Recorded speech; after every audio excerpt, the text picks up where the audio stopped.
www.jamiamadiniyajadid.org. WhatsApp group number +92 333 424 9302.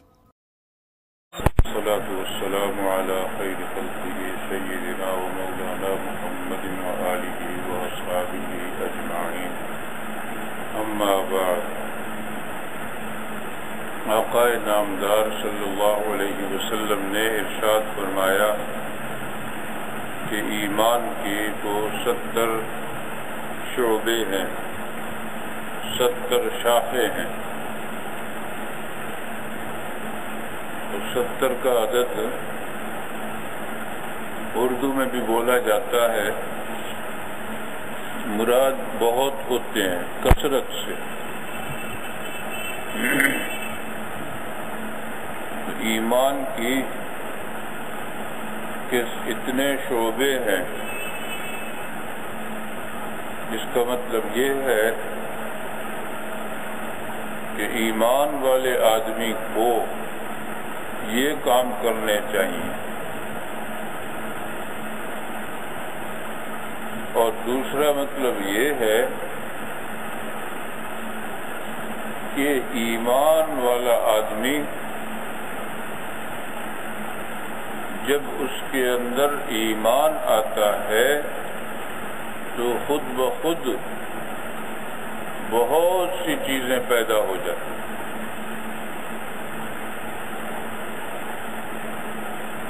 لیکن اس جگہ اس حدیث شریف میں تو یہ بتایا گیا ہے کہ یہ کام ہونے چاہیے، ایمان والے آدمی کو یہ کام کرنے چاہیے. اور کہیں حدیثوں میں وہ آئے گا کہ جس میں یہ بتلایا گیا ہوگا کہ ایمان والا آدمی جب ایمان سے متصف ہوتا ہے اور ایمان اس کے دل میں راسخ ہوتا ہے تو یہ بات پیدا ہوگی. کہیں یہ بتایا گیا ہے اور کہیں یہ بتایا گیا ہے. تو یہ حدیث جو یہاں ہے ابو ہریرہ رضی اللہ عنہ سے روایت ہے، وہ فرماتے ہیں آقا نامدار صلی اللہ علیہ وسلم نے ارشاد فرمایا الایمان بضع و70 شعبۃ، ایمان 70 سے زیادہ شاخیں ہیں اس کی. فافضلها، اس میں سب سے افضل یہ ہے قول لا الہ الا اللہ. تو افضل ترین تو یہ ہے کہ لا الہ الا اللہ کہے آدمی، یعنی خدا کو ایک مانے. مخاطب جو تھے جناب رسول اللہ صلی اللہ علیہ وسلم کے اور صحابہ کرام کے، وہ لوگ مسلمان نہیں تھے. کوئی عیسائی تھا، کوئی یہودی تھا، اور بیشتر مشرک تھے. جو یہودی ہیں انہوں نے بھی شرک کیا ہے ایک طرح کا. وہ کہتے ہیں عزیر ابن اللہ، حضرت عزیر علیہ السلام اللہ کے بیٹے. اور عیسائی کہتے ہیں حضرت عیسیٰ علیہ السلام خدا کے بیٹے. ان کی والدہ خدا کی بیوی معاذ اللہ. اللہ تعالیٰ نے فرمایا سبحانہ و تعالی عما یصفون، جو یہ لوگ باتیں کہتے ہیں اللہ تعالیٰ ان سے بلند و بالا ہے. اللہ تعالیٰ کو حاجت نہیں ہے کہ بیٹا ہو، حاجت نہیں ہے کہ بیوی ہو اس کی، وہ بے نیاز ہے. اس لیے اللہ کی ذات پاک ہے اس سے کہ وہ کسی کی بھی محتاج ہے. بیٹے کی ضرورت پڑتی ہے، نام چلے اپنا، اور خود فنا ہو جاتا ہے آدمی. اور بیوی کی ضرورت پڑتی ہے کہ اولاد ہو، تو اللہ تعالی تمام ضروریات سے بے نیاز، اس کی ذات پاک وہ ہے جو ازلی ہے اور ابدی ہے، ہم اسے خدا مانتے ہیں۔ تو افضل ترین چیز تو یہ ہے کہ لا الہ الا اللہ کہے آدمی۔ حدیث شریف میں یہاں فرمایا گیا قول لا الہ الا اللہ۔ قول لا الہ الا اللہ کا مطلب یہ ہے کہ یہ جملہ زبان سے ادا کرے، اور زبان سے ادا کرنے میں بھی اس میں ثواب ہے، بار بار پڑھتے رہنے میں بھی ثواب ہے۔ ایک مطلب تو یہ ہوا، دوسرا مطلب یہ ہے کہ لا الہ الا اللہ کہے یعنی بتوں سے اور خدا کا کسی بھی طرح کا شریک ماننے سے توبہ کرے، اللہ تعالی کی ذات یا صفات دونوں میں کوئی شریک نہیں ہے، تو اس کو لا شریک لہ کہتے ہیں، وحدہ لا شریک لہ، اس کا کوئی شریک نہیں ہے، تو اس کی ذات میں بھی کوئی شریک نہیں ہے اور اس کی صفات میں بھی کوئی شریک نہیں۔ شریک کا مطلب یہ ہوتا ہے کہ اس کی برابری کرنے والا کوئی نہیں، باقی اس نے انسان کو اپنی صفات میں سے عنایت فرمائی ہے۔ صفات حدیث شریف میں آتا ہے خلق اللہ آدم علی صورتہ، اللہ تعالیٰ نے آدم علیہ السلام کو اپنی صفات دے کر پیدا کیا، تو اپنی صفات میں سے کچھ حصہ عنایت فرمایا۔ اسی طرح ہے جیسے آپ مدد چاہیں، بھئی فلاں آدمی میری مدد کرے، میں چاہتا ہوں امداد کرے، اور آدمی درخواست کرتا ہے، تو اب یہ نہیں ہے کہ اس نے اس آدمی کو حاجت روا مان لیا اور یہ بھی شرک کہلایا جائے، یہ نہیں ہے۔ ایک دوسرے کے ساتھ مدد کرتے ہیں اور ادھر آیت پڑھتے ہیں ایاک نعبد و ایاک نستعین، تیری عبادت کرتے ہیں، تجھی سے مدد چاہتے ہیں۔ مطلب یہ ہے کہ اس آدمی سے جب مانگ رہے ہیں آپ مدد، تو بھی یہ یقین سے جانتے ہیں کہ یہ نہیں کر سکتا، بلکہ یہ بھی اگر اس کے دل میں بات آئی تو وہ بھی اللہ ہی ڈالے، اور یہ بھی مدد کے لیے تیار بھی ہو جائے، کرنے بھی لگے، تو بھی نہیں کر سکے گا جب تک خدا کی امداد شامل نہ ہو۔ تو اصل نظر مسلمان اللہ پر رکھتا ہے، تو زبانی کوئی حرج نہیں ہے، دنیا کا دستور ہے اسی طرح کا، اس کو منع نہیں فرمایا گیا۔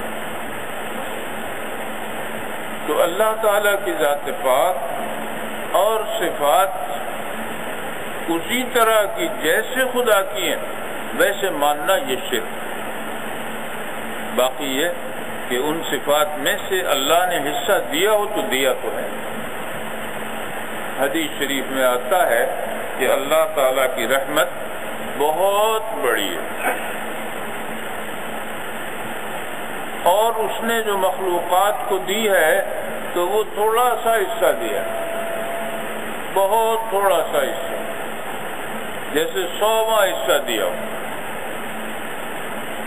اور اس ایک حصے کو بانٹا گیا ہے انسانوں پر بھی جانوروں پر بھی۔ تو ارشاد فرمایا کہ جانور، یہ گھوڑا اپنے بچے پر زور سے کھر نہیں رکھتا،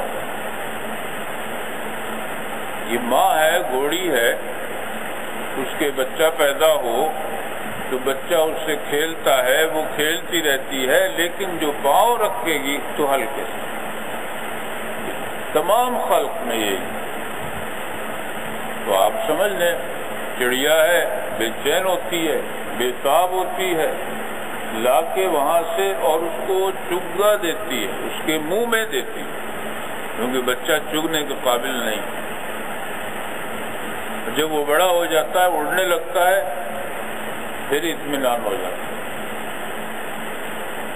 بلی ہے، اس کے بچوں کی آنکھیں ہی نہیں کھلتی، ہاں وہ دودھ پینا ضرور بس جانتے ہیں، وجود میں آ گئے ہیں تو جتنی ضرورت ہے اتنا شعور ان کو دے دیا۔ ضرورت اس چیز کی ہے کہ بھوک لگے تو کھا لو، پی لو، بھوک لگے تو پی لو، تو بس وہ ماں کا دودھ پینا جانتے ہیں اور آنکھیں ہی بند، اور ماں انہیں چاٹتی رہتی اور کسی کو پاس نہیں آنے دیتی کہ میرے بچوں کو نقصان نہ پہنچا۔ کوئی بلی سب سے لڑتی، بڑی حفاظت کی جگہ جا کر بچے دیتی، چڑیاں بھی بڑی حفاظت کی جگہ جہاں بلی نہ پہنچ سکے، کوئی اور جانور اوپر سے حملہ آور ہونے والا نہ آ سکے۔ ایک صحابی وہ لے آئے تھے چڑیوں کا ایک بچہ، اور انہوں نے وہ بچے پکڑے تو ماں ان کے پیچھے پیچھے آ گئی، وہ رسول اللہ صلی اللہ علیہ وسلم کی خدمت میں آ گئے، وہ بھی پیچھے پیچھے۔ رسول اللہ صلی اللہ علیہ وسلم نے پسند نہیں فرمایا، ان کو فرمایا کہ انہیں وہیں چھوڑ کے آؤ، وہیں رکھ کر آؤ۔ تو اللہ تعالیٰ نے رحمت تقسیم کی ہے، ماں بے چین ہو گئی ان کے ساتھ ساتھ پیچھے پیچھے، ورنہ چڑیا آدمی کے پیچھے پیچھے کہاں جاتی، وہ تو بچوں کے پیچھے پیچھے آئے، وہ اپنی جولی میں یا کپڑے میں ڈال کے لے آئے، اسے نظر آ رہا تھا کہ یہ ہیں میرے بچے۔ اور آقا نامدار صلی اللہ علیہ وسلم کا رحمت للعالمین ہونا بھی معلوم ہوتا کہ یہ نہیں کہ آپ انسانوں ہی پر رحمت فرماتے ہیں بلکہ جانوروں پر، کہ ارشاد فرمایا کہ وہیں لے جاؤ، وہیں رکھ کے آؤ، یہ اس کی ماں ہے، بے تاب ہے۔ یہ بھی نہیں فرمایا کہ سب کو ذبح کر لو، حالانکہ حلال ہے، ناجائز تو نہیں، مگر نہیں فرمایا، یہی فرمایا جو اس وقت کے مناسب ترین چیز تھی اور جس میں رحمت اور شفقت شامل تھی کہ انہیں وہیں پہنچاؤ۔ تو حق تعالی نے رحمت تقسیم فرمائی ہے بچوں سب میں، مخلوقات، اور جانوروں کا ذکر کیا ہے رسول اللہ صلی اللہ علیہ وسلم نے مثال کے طور پر گھوڑے کا ذکر فرمایا۔ تو گھوڑے کا پاؤں بھی سخت ہوتا ہے، اس کا تو پنجہ بھی نرم نہیں ہے، بلی کا تو گدا سا ہوتا ہے، مگر وہ اپنے بچے پر پاؤں جو رکھتا ہے وہ بڑی نرمی سے رکھتی ہے، یعنی گھوڑی بچے سے۔ تو اللہ تعالیٰ نے اپنی صفات میں سے حصہ تو بانٹا ہے سب جگہ، مگر یہ مطلب تو نہیں کہ جتنا خدا رحیم ہے اتنا کوئی اور ہو گیا، یہ نہیں ہو سکتا۔ اللہ تعالیٰ کی رحمت کی جو صفت ہے وہ صفت سب سے بلند ہے، اس میں کوئی شریک نہیں۔ ماں باپ ہیں، اولاد کو کھلاتے ہیں، پلاتے ہیں، منہ میں لقمے دیتے ہیں، اور قرآن پاک میں آیا ربیانی صغیرہ، ان دونوں نے مجھے چھوٹے سے کو تربیت دی ہے، پالا ہے۔ ربیانی صغیرہ، رب ارحمہما، دعا کرے کہ اللہ تو ماں اور باپ پر رحمت فرما،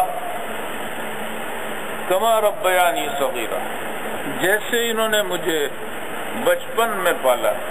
تو بچپن میں پالا ہے تو ایسے کہ ذرا سی پھانس بھی چبھ جائے تو ماں باپ بے چین ہو جاتے، وہ بڑا خیال رکھتے ہیں سردی کا، گرمی کا، راتوں کو اٹھ کے دیکھتے ہیں کہ ٹھنڈ تو نہیں لگ رہی، وغیرہ وغیرہ۔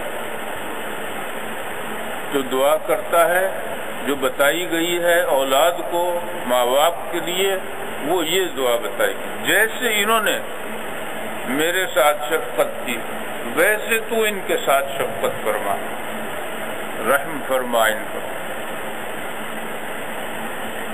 تو یہاں رب کا لفظ بولا گیا، تربیت کا لفظ بولا جاتا ہے، لیکن رب نہیں بن گیا یہ، رب تو وہی رہا رب العالمین۔ اس صفت میں جو اس کی صفت ہے اس میں کوئی شریک نہیں ہے۔ ہاں جو اس نے بانٹ دی ہے، جتنا حصہ دے دیا ہے، اس کا انکار بھی نہیں بتایا گیا۔ تو مشرکین کو ایمان بتلایا گیا اور مشرک تقریباً سبھی ہو گئے، کوئی کم کوئی زیادہ۔ یہودیوں نے حضرت عزیر کو مانا خدا کا بیٹا، تو عیسائیوں نے ان سے آگے بڑھ کر حضرت مریم علیہ السلام کو بھی بیوی مان لیا، تو امہ صدیقہ۔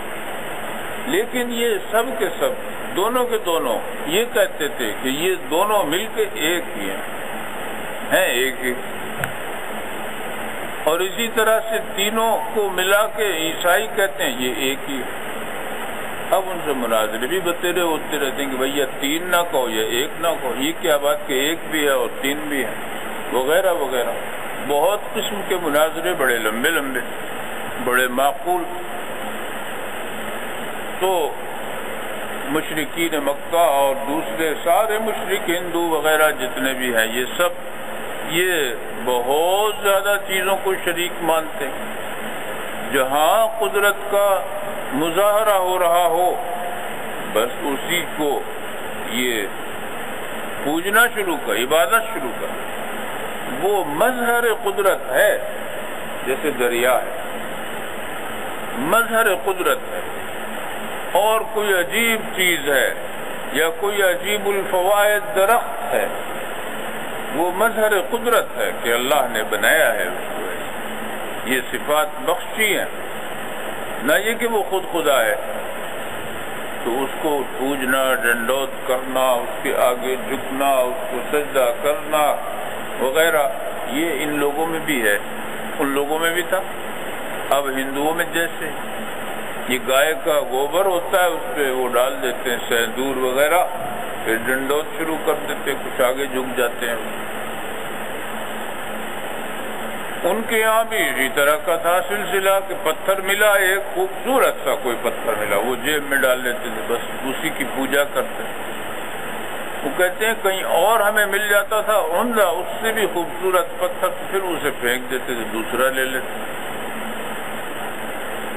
اسی طرح سے عبادت کا حال تھا کہ جب عبادت کو دل چاہتا تھا ان کا، نہ پاکی جانتے تھے، نہ نپاکی جانتے تھے، نہ وضو جانتے تھے، نہ نہانا، نہ کپڑوں کی پاکی، نہ بدن کی، کچھ بھی نہیں جانتے تھے۔ تو دل چاہا عبادت کرنے کو کوئی جگہ نہیں ملی، کوئی چیز نہ ملی۔ بکریاں ہوتی تھیں ہر ایک کے پاس، وہ تو گویا ان کا راشن ہے ہر وقت کا، کھجور یا بکری۔ کچھ نہ ملے یہ کھجور اور بکری کا دودھ۔ وہ کہتے تھے کہ پھر ایسے کر لیتے تھے کہ ڈھیری بنا لی ریت کی، اس پہ بکری کا دودھ چو لیا تھوڑا سا، اور پھر گرد اس کے طواف کر لیا۔ گویا دل چاہا عبادت کرنے کو تو ایسے عبادت۔ یہ کوئی اچھا کچھ ہے بات ایسی کہ انسان چاہتا ہے، فطرت میں اللہ نے رکھا ہے کہ خدا کو مانو۔ اب چونکہ جہالت شامل ہو جاتی ہے تو خدا کو صحیح ماننا نہیں رہا، اور شیطان آ جاتا ہے تو خدا کو صحیح ماننے کے طریقے میں بگاڑ پیدا کر دیتا۔ انبیاء کرام علیہم الصلوۃ والسلام آتے رہے، اور اب اس امت میں دین ہی محفوظ رکھ دیا گیا کہ جو چاہے پڑھ لے، جو چاہے پڑھ کے عالم ہو جائے، جو چاہے پڑھ کے تبلیغ شروع کر دے، دعوت دے، مناظرے کرے۔ اب اللہ نے اس امت کے لیے انبیاء کرام ختم کر دیے، کیونکہ یہ دین سارے کا سارا اللہ کو محفوظ رکھنا تھا، اور محفوظ رکھا اور اب تک چلا آ رہا۔ آقا انعامدار صلی اللہ علیہ وسلم نے فرمایا کہ ایمان کے بہت سے شعبے ہیں، شاخیں ہیں، سب سے افضل قول لا الہ الا اللہ، یعنی زبان سے لا الہ الا اللہ۔ زبان سے کہنا اس طرح پر نہیں کہ کسی کو بہکانے کے لیے ہو، نہیں، بلکہ دل اور زبان ملا کے ہو۔ اگر دل اور زبان ملی بھی نہیں ہے تو قرآن پاک میں ایسے لوگوں کو منافق کہا گیا۔ یہ کفر نفاق ہے کہ زبان سے تو کہہ دیا اور دل میں ابھی تک وہ بت پرستی ہے، تو وہ تو نفاق کہلائے۔ اسی طرح اگر کسی کے دل میں یقین ہو، ایمانی چیزوں کا یقین ہے، لیکن انکار پھر بھی کرتا ہے، وہ کیا ہے؟ وہ بھی کافری۔ قرآن پاک میں آیا وَجَحَدُوا بِهَا وَاسْتَيْقَنَتْهَا أَنفُسُهُمْ، انکار کرتے ہیں اور دلوں میں ان کے یقین ہے۔ اور الَّذِينَ آتَيْنَاهُمُ الْكِتَابَ يَعْرِفُونَهُ كَمَا يَعْرِفُونَ أَبْنَاءَهُمْ، جنہیں ہم نے کتاب دی ہے وہ رسول اللہ صلی اللہ علیہ وسلم کو آج اس طرح پہچانتے ہیں، اس وقت تک وہ چیزیں محفوظ تھیں ان کے کتابوں میں، اس طرح پہچانتے ہیں جیسے اپنے بیٹے کا بیٹا ہونا کوئی جانتا ہے، اس طرح سے رسول اللہ صلی اللہ علیہ وسلم کو جانتے ہیں۔ بیٹے کو بیٹا ہونا تو جانتا ہے آدمی پیدائش سے لے کر اور بڑے ہونے تک، تو رسول کریم علیہ الصلاۃ والتسلیم کے حالات اس طرح ہوں گے اس میں مذکور کہ جس طرح سے یہ گویا پیدائش سے اور نبوت کے دعوے تک، اظہار نبوت تک رسول اللہ صلی اللہ علیہ وسلم کے حالات منطبق ہو جائیں اور کسی کا حال منطبق نہ ہو۔ تو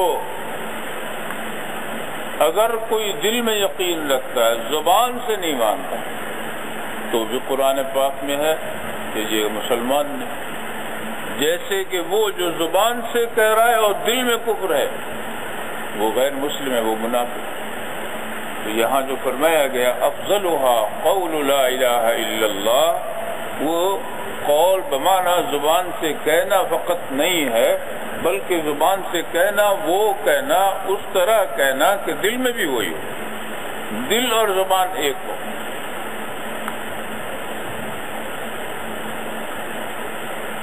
تو سب سے بڑی چیز یہ اول کیوں ہے؟ اس واسطے کہ ساری بنیاد ہی اس پر ہے۔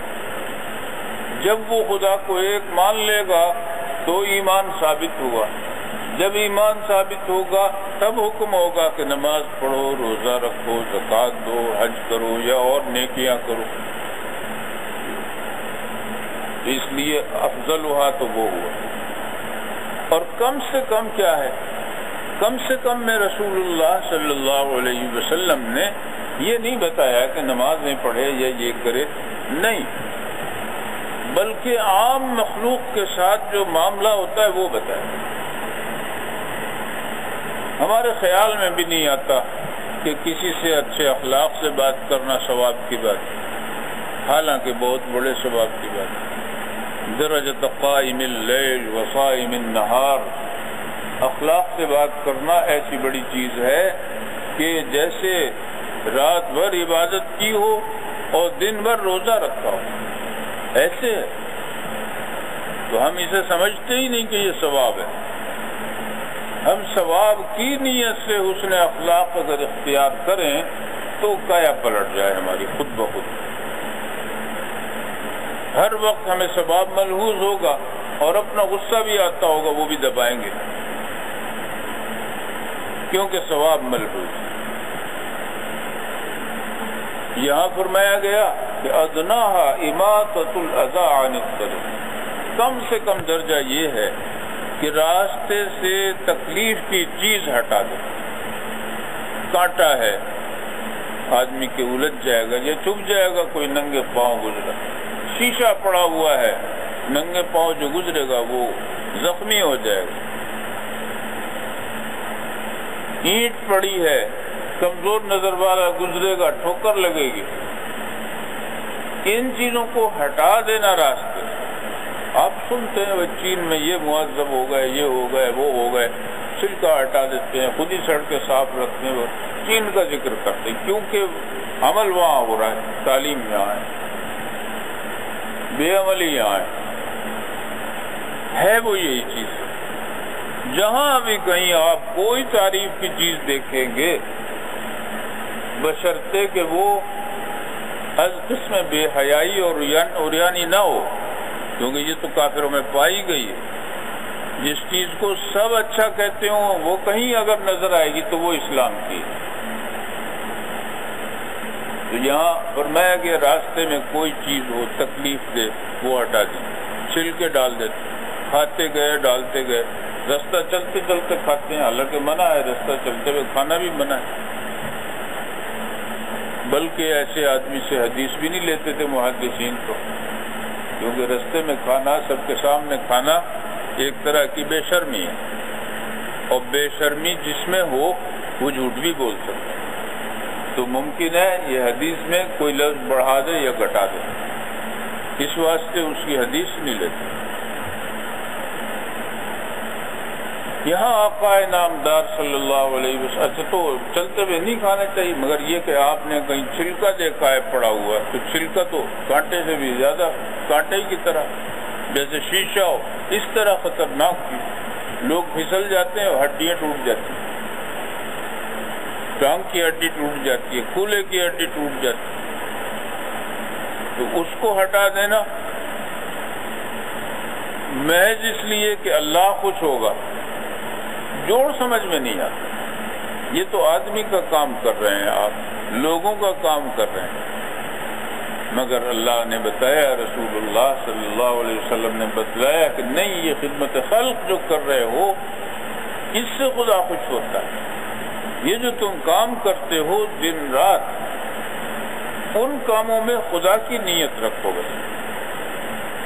تو اب تم راستہ چلتے ہوئے اگر کوئی اینٹ ہٹا دیتے ہو، چھلکا ہٹا دیتے ہو، کانٹا ہٹا دیتے ہو، کوئی گڑھا ہے وہ بھر دیتے ہو، تو یہ نہیں ہے کہ تم برے بن گئے، بھنگی بن گئے، یہ سوچو کہ ہماری شان سے ہٹی ہوئی بات ہے، یہ غلط بات ہے، بلکہ یہ کرو کس لیے؟ تاکہ دوسروں کو فائدہ پہنچے۔ اس سے کیا ہوگا؟ اس سے خدا راضی ہوگا، فائدہ انسان کو پہنچ رہا ہے، پتہ نہیں وہ ہندو ہی ہو، مسلمان نہ ہو، کافر ہو، عیسائی ہو، کوئی اور بلا ہو، لیکن فائدہ انسان کو پہنچ رہا ہے، اس لیے یہ ہے کہ تمہیں ثواب ہے، خدا راضی ہو۔ تو سرور کائنات علیہ الصلوۃ والسلام نے فرمایا کہ افضل ترین جو چیز ہے ایمان کا شعبہ، وہ تو قول لا الہ الا اللہ ہے، کیونکہ اسی پر مدار ہے ساری چیزیں، نجات کا بھی بخشش۔ اور کم سے کم جو ہے وہ یہ ہے کہ رستے سے کوئی چیز ہٹا دو جو تکلیف دہ ہوتی ہے لوگوں کے لیے۔ اللہ تعالی ہم سب کو اسلامی احکام پر چلنے اور عمل کرنے کی توفیق عطا فرمائے، آخرت میں رسول اللہ صلی اللہ علیہ وسلم کا ساتھ نصیب۔ www.jamiamadiniyajadid.org WhatsApp group number +92 333 424 9302